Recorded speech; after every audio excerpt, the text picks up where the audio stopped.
We're going to get started. Good evening. Thank you everyone for joining us for the Ventura County Freight Corridor Study Public Workshop number 3. My name is Caitlin Brooks and I serve as the Program Manager for Regional Transportation Planning for the Ventura County Transportation Commission, or VCTC.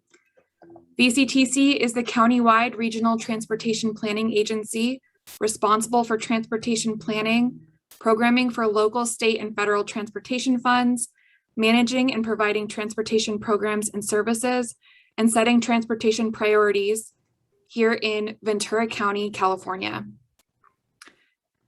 Next slide, Sean.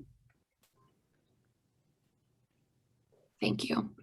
I will start today's session with a bit of housekeeping, and then Sean Daly from Iteris will provide additional information on the Ventura County Freight Corridor Study Comprehensive Draft. For today's virtual workshop, we'll be using the Zoom webinar platform to share a PowerPoint presentation that provides information on the draft freight corridor study, followed by a questions and answers session. The Zoom webinar allows attendees to ask questions using the Q&A box located at the bottom of your screen. You may have to move your cursor to the bottom center of your screen to show the Q&A and chat box functions. You may submit questions at any time during the session using the chat and Q&A tool. The questions will be answered during the dedicated questions and answers period. During the questions and answer session, you will also be able to raise your hand and be called on to ask questions verbally. Because this is a live webinar, please understand that we cannot control the audio or video quality on your device. As such, we recommend that participants disconnect any unnecessary devices to avoid interference with audio and video quality. Today's webinar is being recorded and will be available on the VCTC website to review. We expect the session to last approximately an hour, depending on the number of questions we receive. To help us generate a sign-in sheet for today's session, please use the chat box to enter your name, and if you are representing a community organization, please include that as well. You will be muted during the presentation, so if you have any questions at any point, please type them into the chat box at any time and they will be addressed during the Q&A session. For those joining us on the phone, we are also going to be unmuting participants for additional questions. I would now like to introduce you to Sean Daly with Iteris, the transportation planning consultant who prepared the freight corridor study. Sean. Thank you, Caitlin. So the Ventura County Freight Corridor Study is a joint study funded by 4 public agencies: the Ventura County Transportation Commission, or VCTC, the Port of Hueneme, and Caltrans, as well as the Southern California Association of Governments. And its purpose was to identify and prioritize important freight corridors for safer, more efficient, and sustainable freight connections. So we're presenting a summary of the draft freight corridor study document and its main recommendations tonight. The document itself can be found on the study website. If you have any trouble accessing it, let us know and we'll send you a copy directly. But the VCTC website, goventura.org/VCFreight, and the document is under the Resources tab. And so tonight we want to share some highlights and are available for a question and answer period to take comments tonight. However, we're going to continue to receive comments until October 15th. And then we'll wrap up a final document to go to the VCTC board at their public meeting. So this is the overall study process schedule. And after our presentation tonight, there's going to be another public presentation at the October 1st VCTC board meeting. And then we're going to close receipt of comments on the draft from all stakeholders October 15th, so we can prepare a final document for consideration of approval by the VCTC board on November 5th. So in the first workshop, we presented these goals for the freight corridors. And in the second one, we reviewed performance measures to assess actions to address the needs in the county. So at the last workshop and then continually through the outreach, we've collected the issues we've heard and gathered all the freight corridor projects that were currently on the books, as well as 25 new project concepts that were identified through stakeholder involvement. And we put them through the assessment based on the performance measures. And then the priorities that came out of those were summarized into 3 general categories as recommended areas of focus for freight corridor improvement in the county. Before we present those priorities, we do want to thank you for your involvement. This is really your study, and most of the ideas came from our interaction with stakeholders. And ultimately, all of the recommendations in the study were mentioned by stakeholders. There's really no issue we can come in and tell you is more important than what you experience every day. So our role is to organize and translate that into the language of the process that ultimately implements transportation improvements. Your key role was helping us identify problems, provide a balance of the role of freight with other community priorities, and helping us assess potential solutions. From there, we developed principles of addressing freight corridor issues, such as sustained involvement in the development of transportation infrastructure investment to ensure capital improvements are both freight corridor as well as community assets, a commitment to safety and to encourage the transition to a fleet of zero-emission vehicles, and to favor routes that avoid impacts on communities, especially disadvantaged communities.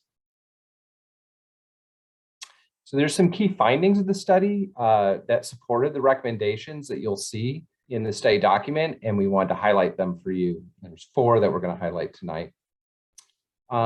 First is the opportunities and vulnerabilities. Many stakeholders identified very similar issues around freight movement in the county, with the major topics shown here.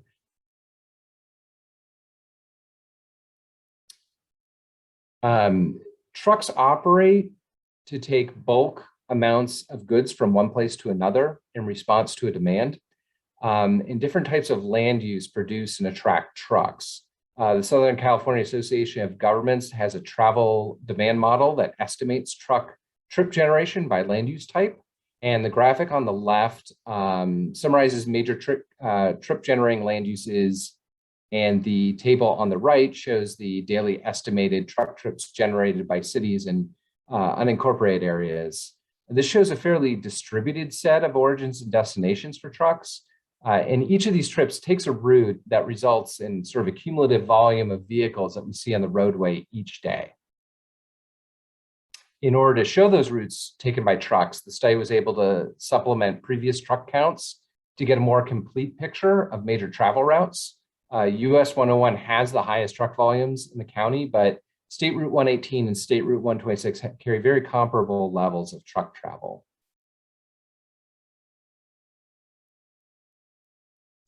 The final issue we wanted to highlight is rail incidents. Commonly, rail corridor incidents are described specifically at crossings where roads cross rails. However, as was pointed out by feedback we received very early in the study, there's a number of rail incidents that also occur when non-rail users trespass across tracks while not at a crossing. So in fact, in the past 5 years, 2/3 of the total incidents in the county's rail corridors were from those types of trespass incidents. Concentrations were in downtown Ventura, on the Santa Clara River Bridge, in downtown Oxnard, and in the industrial areas of Oxnard. So now to the recommended areas of focus. 182 priority projects and programs to improve freight corridor conditions were identified through the literature review and the stakeholder outreach.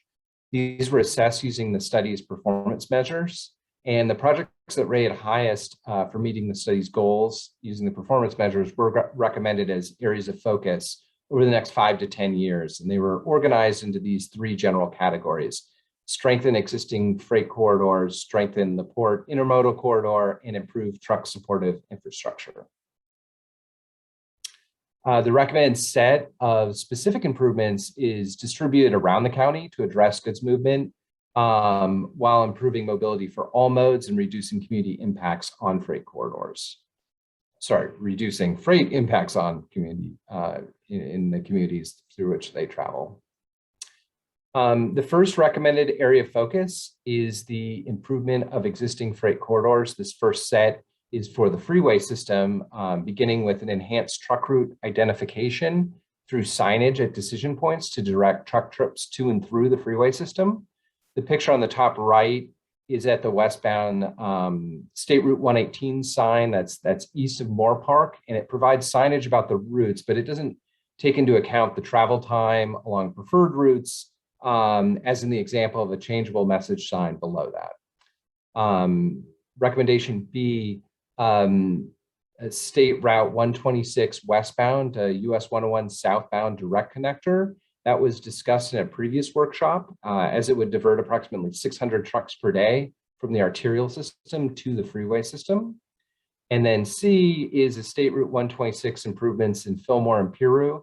That could improve freight efficiency by reducing localized congestion, improving safety, and limiting community impacts.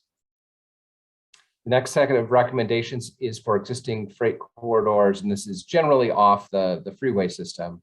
A State Route 118 corridor safety project to reduce collision incidents and provide operational improvements, such as median treatments in the graphic on the right. State Route 33 Stanley and Shell Road interchange improvements for safety and operation at the interchanges and the merge sections onto State Route 33. The US 101 Del Norte interchange improvement. Vineyard Avenue pedestrian crossing that is to really complement the safe routes to school improvements in the adjacent neighborhoods.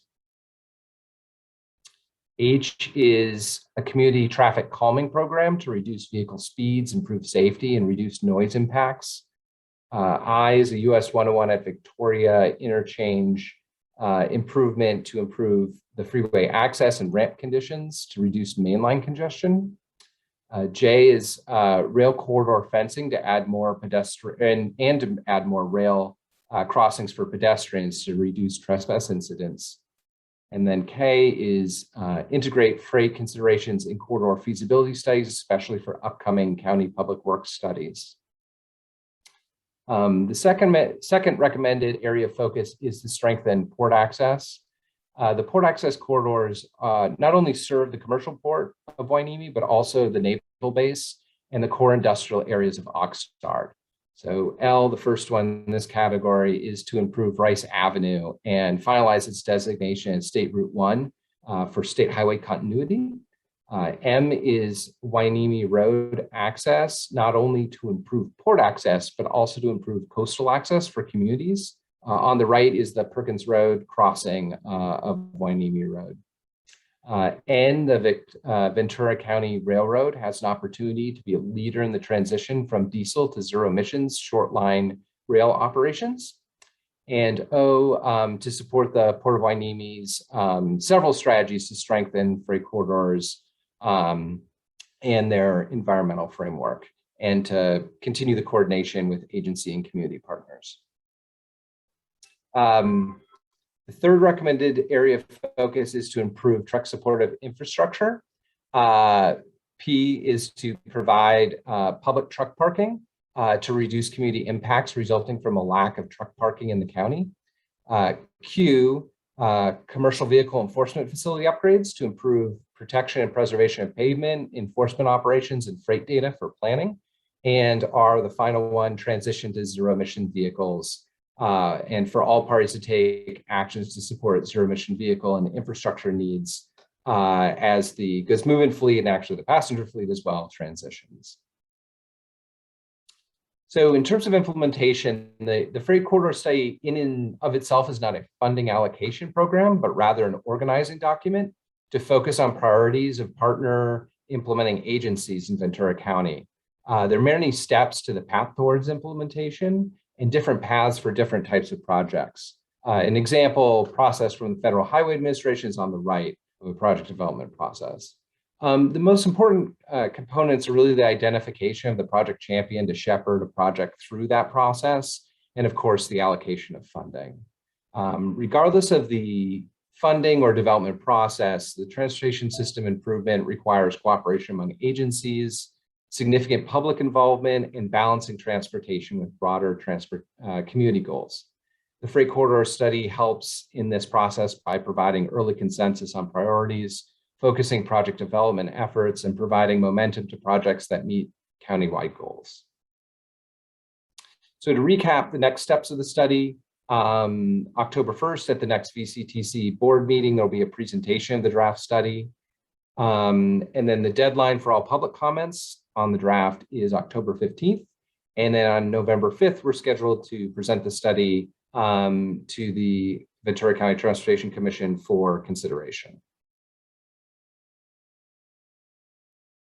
And with that, that's the conclusion of the presentation portion, but we really want to listen to any comments you have. And I guess, Caitlin, we can start if there are any in the chat box. I haven't been looking because I've been talking. So let's see if there were. So we haven't received any comments or questions yet, but I'll just quickly introduce myself. My name is Amanda Fagan, and I'm the Director of Planning and Sustainability for Ventura County Transportation Commission. And I just want to add my appreciation to all of you for spending your afternoon with us. And again, we're here to listen. And if you'd like to submit any comments, either using the question and answer, the chat box, or if you'd like to raise your hand, we can enable you to speak through the system. So again, thank you for your time, and I'll turn it back over to Caitlin if she has anything to add. So we directed to where you can find the comprehensive draft on our website. And so if you have any additional feedback you would like to provide, this is not your last opportunity. You can send your comments or questions to the email on the screen, either Amanda's email or vcfreightstudy@goventura.org, or you can provide a public comment at the VCTC board meeting on October 1st. So this is certainly not the last opportunity to send your feedback on the information presented today or the draft once you have had the chance to review it online. And I've also added a link to the study in the chat box if you'd like to grab it directly.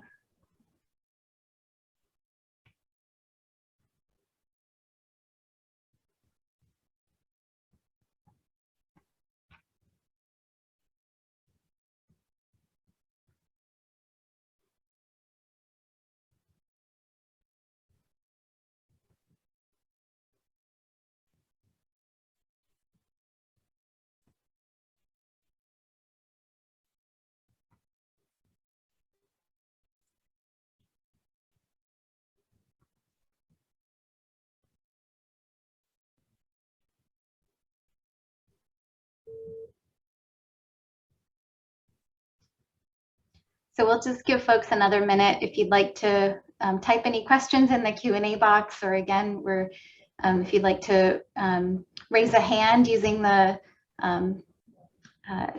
system, we can turn your mic on and listen to you.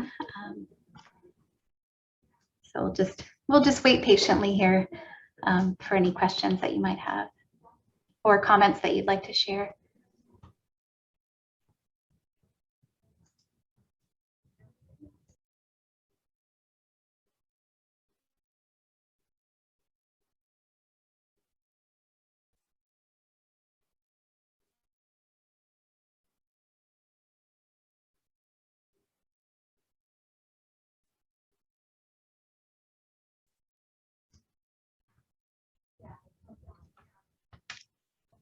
So we've received our first question. Thank you, Commissioner Chavez.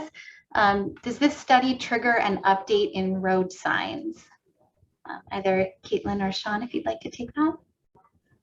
I think in and of itself, it doesn't, but I think one of the findings is that there is specific to truck signage, there's limited signage in the county directing trucks. And we had comments that especially for out of town operators, they found it difficult and would often get lost and sometimes have to turn around in neighborhoods, and that is causing a problem. And so certainly the study is recommending clarifying the signage. That is a process for each of the agencies who involve the city or Caltrans if the sign was to go into Caltrans right of way. But we certainly recommend a comprehensive signage review.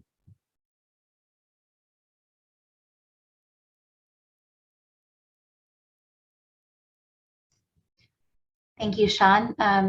We're certainly happy to take any other questions or comments.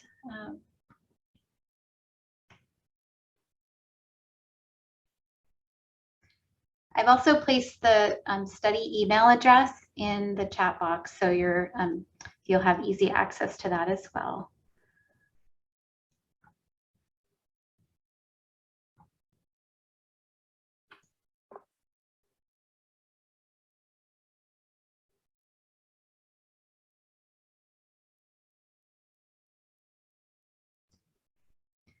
Well, we certainly appreciate all of you who've hung in with us. Oh, good, a question's come in from Anne.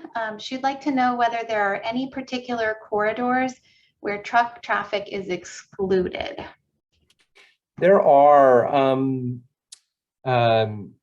trucks can be prohibited on roadways either by weight or length, and that's generally triggered by either cities or a county wanting to do that either to avoid, say, community impacts, but mostly it's for like the geometry of a roadway. I'm thinking about State Route 23 through, between Moore Park and Fillmore, has some special advisories where certain size trucks cannot go through there, I believe. But it's either by geometry or weight. There's a truck restriction process to go through to do that.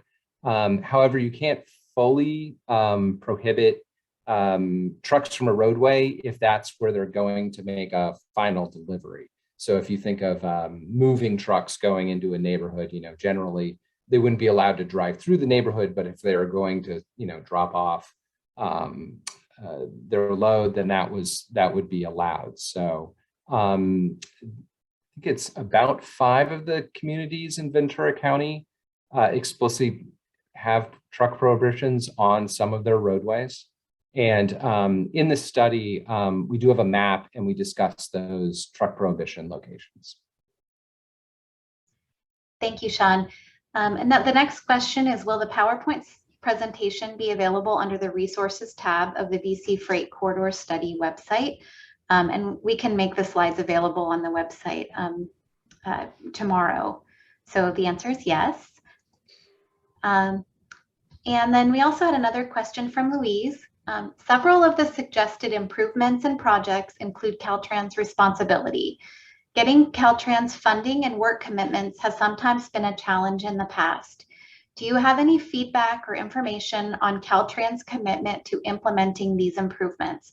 How can we help with getting Caltrans' commitment? Yeah, thank you for that. Yeah, I mean, a lot of the improvements do involve Caltrans because, the state highway system carries a lot of the major freight movement in the county. Broadly speaking, they're a partner in the study and a partner in the process of, getting towards funding and implementation through VCTC and funding prioritization. So, as those projects are funded, certainly Caltrans is committed to doing those as funded projects. I don't know beyond that. I mean, so I guess almost back to that first question about this project triggering signage. There's sort of maybe 2 flavors of studies in a sense. Those that are sort of statutorily required, every few years, such as the Comprehensive Transportation Plan or a couple of others. And those are really tied towards like funding processes. This one is an independent study, of a specific topic. And so there's no necessarily direct statutory next step for this process. It really informs pretty much the Comprehensive Transportation Planning process, which is really the next funding stage. So I think that's where you see when you're getting towards funding commitments and programming of funds. Essentially, you're given a slate of money that you expect to have, and allocating that money across the very many needs of the county would happen at that stage. Thank you, Sean. The next question, we have a hand raised from Aaron. So I'm going to enable your Did that Aaron? work? Yes, we can hear you. Thank you. Okay, mine's a follow-on question to the earlier one about the restriction for truck traffic. Sorry about that. And also related, the designation of freight. And so what I'm going to talk about is with the recent construction of the Amazon structures, there was a large influx of trucks that were hauling materials for those construction sites through the Nyland Acres area. And we coordinated with the city of Oxnard for the Ventura Boulevard to not be used because it's not weighted or rated for that weight of trucks.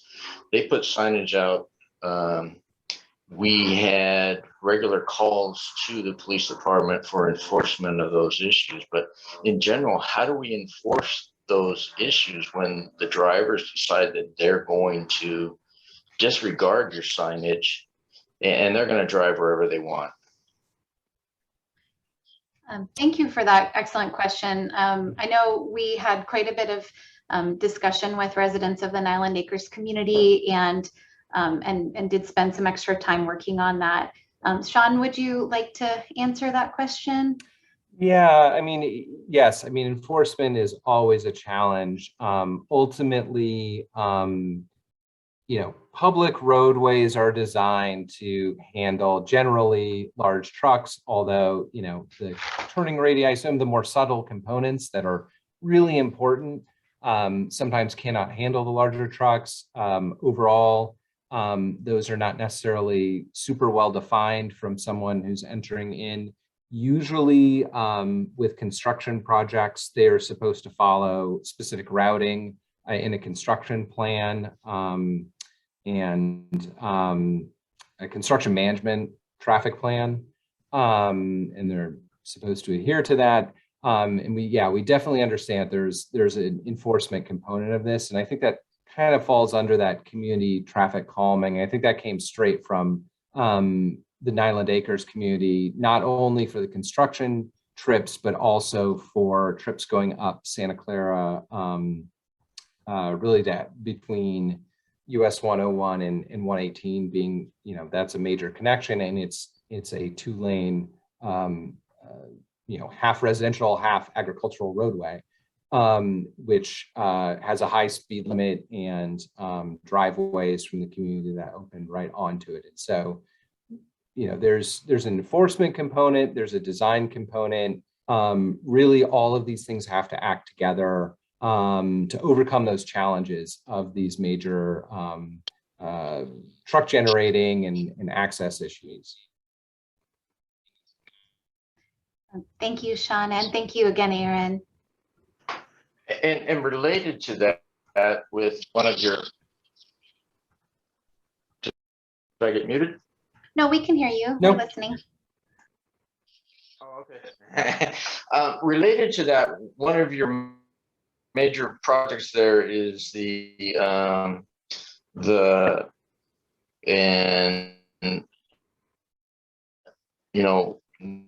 with our experience that we've had, making it easier and with that surely anticipated significant increase in truck traffic to the Amazon area, this small disadvantaged community is really going to take a beating. Our roads are going to take a beating. Our utilities that are under the roads are going to take a beating. So there's a significant concern with the traffic that's going to go through this neighborhood. You hear that because it is a significant concern, and this is a disadvantaged neighborhood that just does not have the.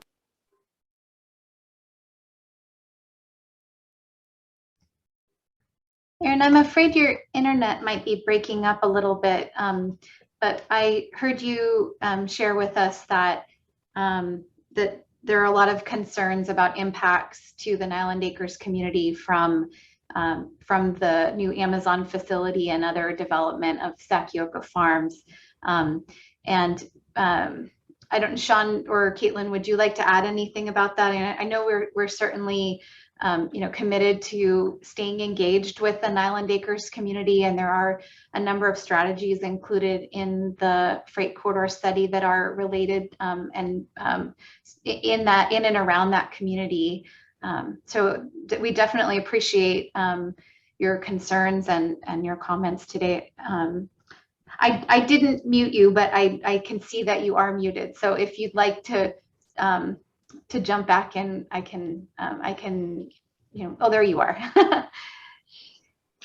Yeah, I mean, I'd be quiet so that we could hear, but again, this community is a disadvantaged community. And so we potentially really lack proper representation to protect this community. And with the enhancements at Del Norte and with the Amazon and whatever else goes in over there, the additional, they're just the key one who are very visible, but the truck traffic is going to increase in this neighborhood.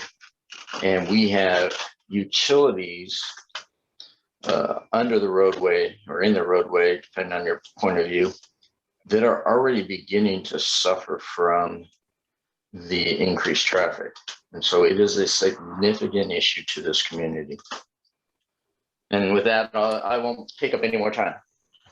Yeah, I mean, I just to sort of follow up, I think when we're talking about the Del Norte interchange improvements, it isn't just to sort of facilitate the flow of freight, but to really design it, with the community involved. So currently as designed, it's really an older design and more than likely was designed thinking that Del Norte was going to continue north as a connecting roadway.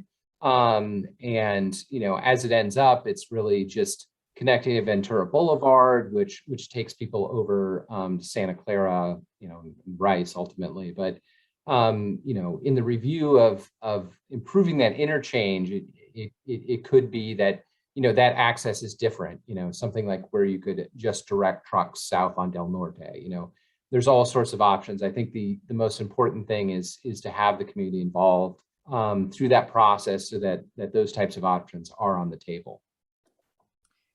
And I'll add to that when in our outreach, we spoke quite a bit with the community in Nyland Acres and the El Rio Del Norte MAC, and heard a lot about the concerns in the community, specifically about the Sakioka Farms development.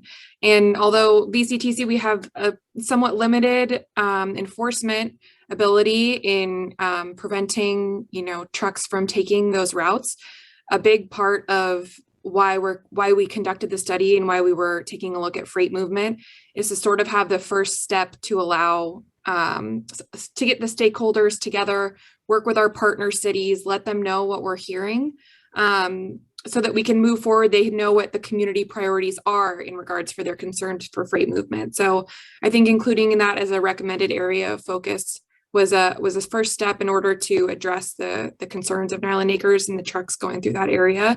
And so we can put it on the city's radar and move forward from there.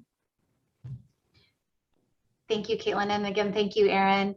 The next question is, where will the truck parking be located and how many are being explored? We didn't sort of designate anywhere for locations for truck parking or recommended locations for truck parking. There currently pretty much is no public truck parking in the county. And it's sort of been an evolving situation over many years. Pre-2001, trucks were allowed, I believe, to overnight at the Port of Hueneme, which they were no longer allowed to do after security enhancements. And so also in that time, there are new truck rules that essentially they're meant to reduce driver fatigue, which is good. Except that it forces drivers to end service pretty much immediately. And so they have to go find a place to rest. So they essentially term out of their work day. And they get, in a sense, caught in an area. If there's no truck parking, they have to park on the side of roadways and that sort of thing. So, you know, in a sense, public truck parking would be great in strategic locations where there are concentrations of trucks, where that occurs. You could probably even determine that by seeing where there are trucks that are essentially parked on the sides of roads today, where there's quite a bit of demand for that kind of thing. And I believe this, there was, and the city of Fillmore, although we didn't sort of fully follow up with that, but the city of Fillmore had a location that they were going to add some truck parking to. It was probably like a little truck stop or some sort of facility with some publicly available parking. I believe it's still a proposed facility. Yeah. So that's just a proposed facility, but it's an example of that. I think, you know, as far as the closest truck stop, like full on truck parking, rest area, truck facilities, that's in Castaic on I-5. So it's outside of the county itself. And that's quite a far haul for trucks beginning or ending in Ventura County.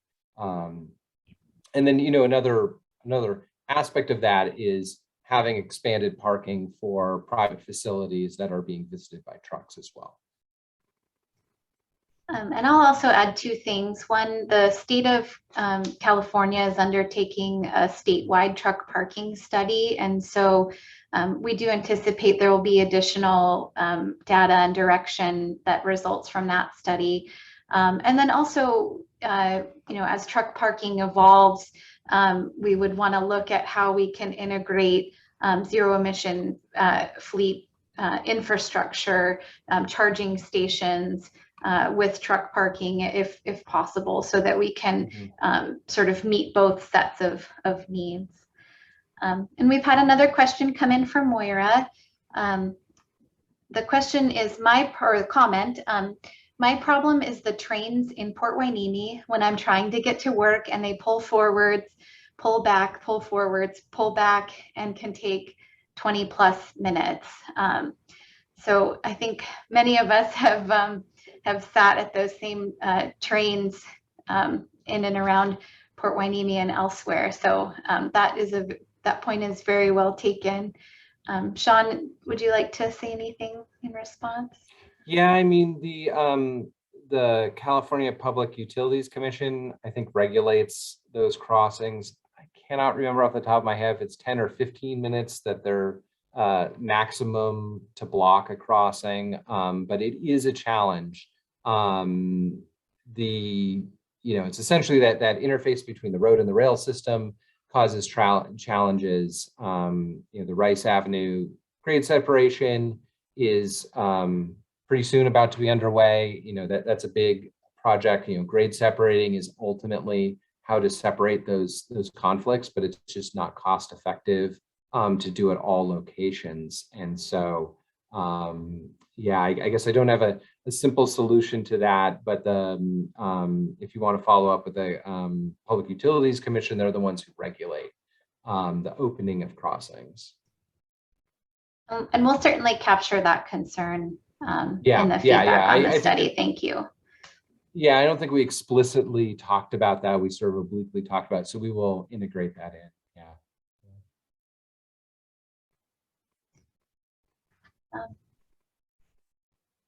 Would anyone else like to make a comment or ask a question? We've got, again, you can raise your hand and we can call on you and allow your mic to come on, or again, we're happy to take any questions or comments online through the question and answer or the chat box.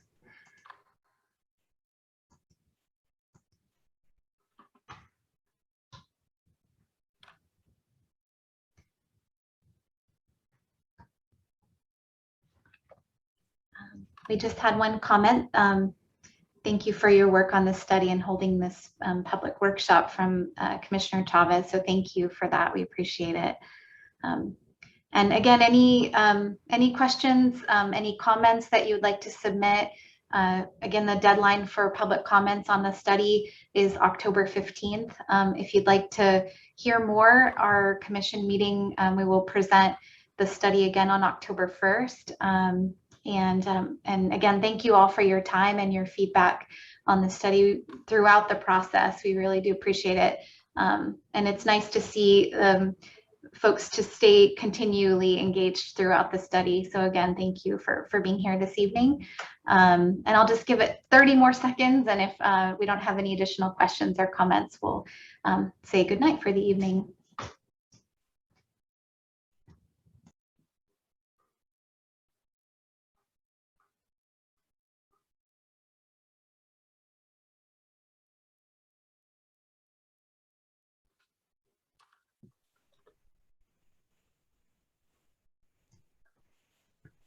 All right, seeing none coming in, again, thank you, and have a lovely evening.